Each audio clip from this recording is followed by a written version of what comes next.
हम सभी एक दिन का बलिदान नहीं कर सकते और बातें करते धार्मिक बन कि हम तो बड़े आध्यात्मिक हम खूब पूजा पाठ करते हैं।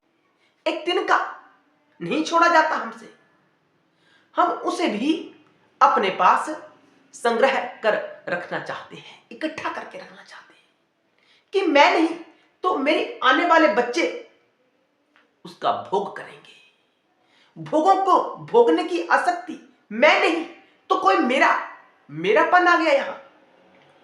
अगर मैं इस भोग को नहीं भोगूंगा तो मेरा बच्चा या मेरे परिवार का कोई अन्य सदस्य उस भोग को भोगेगा। इस प्रकार की धारणा जीव की होती है। तो इसी को लेकर हमारे दर्शक ने प्रश्न किया है कि कृपया वैराग्य के बारे में हमें समझाएं। वैराग्य क्या होता है, वैराग्य कैसे प्राप्त किया जाता है। दर्शकों, हम दिखावा जितना भी कर ले कि हम आध्यात्मिक हैं, हम धार्मिक हैं, लेकिन जब तक हमारे भीतर वैराग्य का प्रवेश नहीं होता तब तक हम धार्मिक नहीं बन सकते, हम आध्यात्मिक नहीं बन सकते। हम भोगना चाहते हैं, संसार के पदार्थ को भोगना चाहते हैं जो नश्वर है, जो खत्म होने वाला है। आज भोगा उसका आनंद क्षण भर मात्र में समाप्त हो जाता है। तो वैराग्य क्या है, पहले इसे समझते हैं। जीव की एक ऐसी स्थिति जब वह किसी भोग को नहीं भोगना चाहता, चाहे वह भोग इस लोक के हो या किसी अन्य लोक के हो, वो भोगना ही नहीं चाहता, यानी कोई इच्छा शेष नहीं है। जीने के लिए भोजन चाहिए, मिल गया, जैसा भी मिले उसे प्राप्त किया, संतुष्ट हो गए। यह धारणा कि मुझे कोई भोग नहीं चाहिए, मैं पैसे के पीछे भागने वाला नहीं हूं, मुझे अत्यधिक पैसा नहीं चाहिए, मुझे खाने के लिए कोई बड़ा स्वादिष्ट भोजन नहीं चाहिए, या पहनने के लिए ज्यादा महंगा कपड़ा नहीं चाहिए। इस प्रकार की धारणा, कोई इच्छा ही शेष नहीं है। किसी भोग को भोगने की इच्छा हमारे भीतर जब शेष नहीं रहती है तो हम वैराग्य को प्राप्त हो जाते हैं। वैराग्य शिव का स्वरूप है।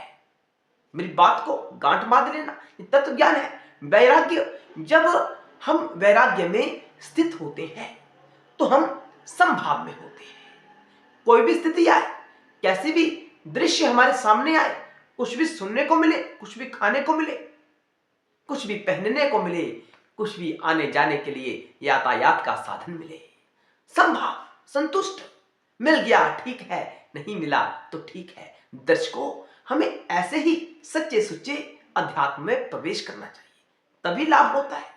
तो वैराग्य क्या है, ये तो हम सब ने जान लिया, तत्व से जाना कि कोई इच्छा ही शेष नहीं है। लेकिन वैराग्य को कैसे प्राप्त करना है, वो सूत्र क्या है। सूत्र आपको हम शास्त्र सिद्ध जो सूत्र है वही हम आपको बताने का प्रयास करेंगे। कृपया वीडियो अंत तक देखें। चैनल पर नए आए हैं तो सब्सक्राइब अवश्य करें। ये तत्व ज्ञान का चैनल है। भगवान शिव ने सूत्र बताया शास्त्र में। उन्होंने कहा कि इस शरीर में अस्थि, मांस, रक्त, वात, पित्त, कफ, मेद, मज्जा, वीर्य, मल, मूत्र आदि सभी दूषित पदार्थ इसमें स्थित रहते हैं। शरीर में क्या भरा हुआ है, मलमूत्र ही तो है, रक्त ही तो है, हांड और मांस ही तो है। मेरी बात को समझ आ रहा है ना। शंकर ने कहा इस शरीर में यही दूषित पदार्थ है।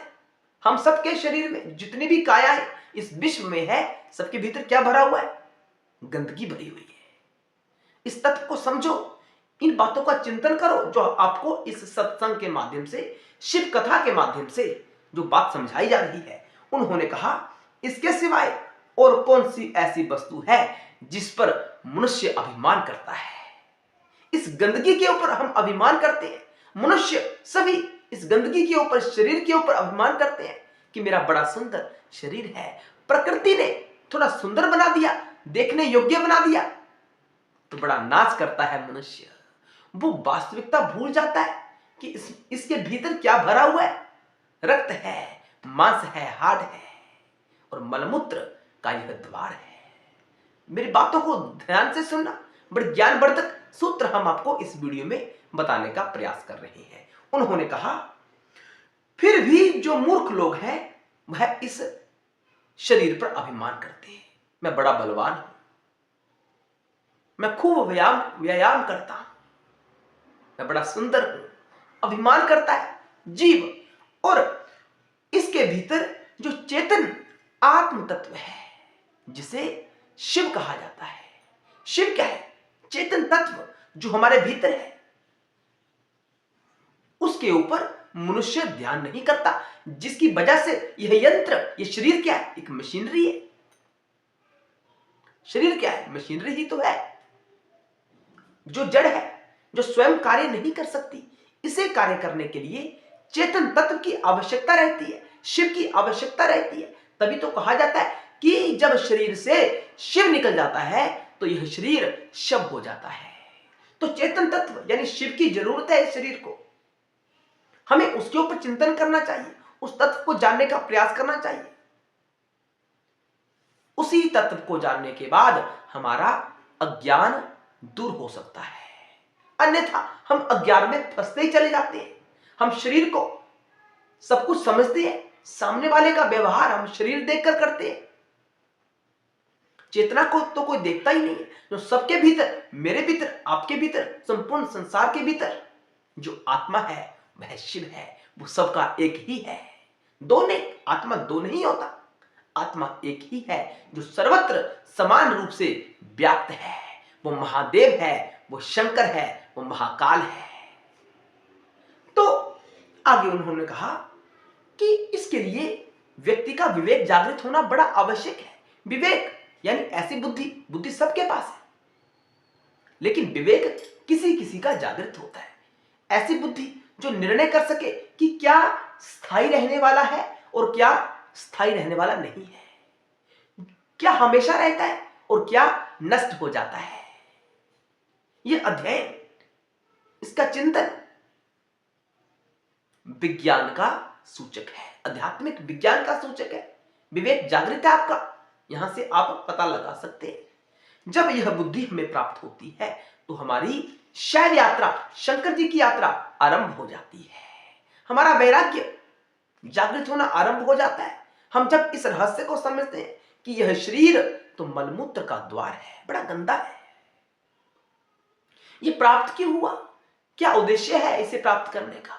इसे प्राप्त करने का उद्देश्य है कि इसके भीतर जो वास्तविक तत्व है, जो शिव तत्व है, उसे पहचानो, उसे जानो, आत्म तत्व का बोध करो कि वास्तव में मैं क्या हूं। मैं क्या यह शरीर हूं? नहीं, मैं आत्मा हूं। आत्मा क्या? तो शरीर कहां से आया? शरीर आया हमारी अविद्या से। हमने इस शरीर को अपना समझ लिया है कि मेरा यह वास्तविक स्वरूप है। इसी को देखकर हम व्यवहार करते हैं, इसी को देखकर मूल्यांकन करते हैं। लेकिन जो सबकी जड़ है, जो मूल है, परम शिव है, जो सबके भीतर है, वो एक ही है, दो नहीं। और वही हमारा सच्चा सुच्चा स्वरूप है। उन्होंने कहा, जो विवेकी जन होते हैं, जिनका विवेक जागृत होता है, वह अपने शरीर व उनके भोगों के प्रति वैराग्य करके मोक्ष की कामना करते हैं, मुक्ति की तरफ। पहले शरीर को समझो। साधकों, दर्शकों, मैं आपसे कहना चाहता हूं, पहले इस शरीर के रहस्य को समझो कि शरीर क्या है। उसका चिंतन करो निरंतर, 21 दिनों तक उसका अभ्यास करो, इस ज्ञान का अभ्यास करो, चिंतन मनन करो। और इसका मनन करने के बाद आपका वैराग्य जागृत होना आरंभ हो जाएगा। जब हमें महसूस होगा कि यह शरीर कुछ नहीं है, इसके भीतर मेरा महादेव स्थित है, महादेव की वजह से ही यह शरीर कार्यरत है, अन्यथा इसमें इतना सामर्थ्य कहां है कि कुछ कर सके। ये जड़ है। समझो, धीरे धीरे आपका वैराग्य जागृत होना आरंभ हो जाएगा। कितना खा लोगे? कितना खा लेंगे हम? खाने में हम पशुओं का मुकाबला नहीं कर सकते, कोई मिलान नहीं हो सकता हमारा और पशुओं के साथ। खाने की तुलना की जाए, वो बहुत खाते हैं, हम इतना नहीं खा सकते। कितना पहनोगे, कितना मीटर कपड़ा हमारे प्रयोग में आएगा, ये सोचने का विषय है। आने जाने के लिए वर्तमान समय के आधार पर गाड़ी चाहिए, महंगी गाड़ी भी वही कार्य कर रही है जो कम मूल्य वाली गाड़ी करती है। कोई भेद नहीं है, उद्देश्य का है, आना और जाना। इन बातों को समझो, संतुष्टि अपने जीवन में धारण करो। पैसे के पीछे मत भागो, कितना पैसा आपके प्रयोग आएगा। पैसा पूंजी जो है वो बैंक में जमा रह जाएगी, वो आपके साथ जाने वाली नहीं है। इन रहस्य को समझो कि मैं कितना खा लूंगा, कितना पहन लूंगा, कितना ओढ़ लूंगा, कितना मेरा बड़ा शरीर है कि मुझे बहुत बड़ा मकान चाहिए, कितना। इन बातों को सोचो, तभी वैराग्य जागृत होगा। क्योंकि जब हम शिव की तरफ चलते हैं तो शिव का ध्यान हमारी तरफ हो जाता है। शिव हमारा ध्यान करते हैं यानी आत्मा जागृत होना आरंभ हो जाती है। इसका यह अर्थ होता है, तात्विक अर्थ जो है। हम इन बातों का चिंतन करते ही नहीं। वैराग्य जब जीवन में आता है तो हम मोक्ष की कामना करते हैं, क्योंकि शरीर है तो दुख है, सुख भी है। सुख कैसे? क्षणिक, अपार सुख, ऐसे सुख जिसका कभी अंत ही नहीं होगा। ऐसा आनंद जो क्षणिक नहीं है, हमेशा रहने वाला है। शंकर जी की तरह वह परमानंद होता है। वो कैसे प्राप्त होगा? जब हमें मुक्ति प्राप्त होगी, हम मोक्ष की राह पर चलेंगे, हम जीवन मुक्त हो जाएंगे। जब तक हम जीवन मुक्त नहीं होते, हम शरीर को ही सर्वस्व समझते हैं, तब तक हम शरीर से मुक्त नहीं हो सकते। शरीर हमें चाहे कोई भी प्राप्त हो, चाहे पशु का शरीर हो या पक्षी का शरीर हो, शरीर हमें प्राप्त होगा ही होगा। तो मोक्ष की राह पर हमें चलना चाहिए। कैसे चला जाएगा? वैराग्य प्राप्त कर। वैराग्य कैसे प्राप्त होगा? इस शरीर के रहस्य को समझो कि क्यों मैं समय व्यर्थ गवा रहा हूं इस शरीर के पीछे। इतना चाहिए, इतना एकत्रित करने के लिए हम भाग रहे हैं। बीवी बच्चों का पालन पोषण सभी करते हैं, कम धन वाले भी और अत्यधिक धन वाले भी, सभी कर रहे हैं। तो आप ज्यादा भाग रहे हैं, इससे आपको क्या लाभ हो रहा है? कार्य वही हो रहा है जो एक निर्धन व्यक्ति करता है, धनवान भी वही कर रहा है।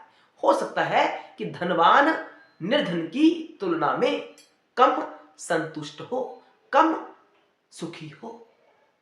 तो उन्होंने कहा कि मोक्ष की कामना करते हैं जो विवेकी जन होते हैं, जिससे इस जीव को शाश्वत आनंद की प्राप्ति होती है।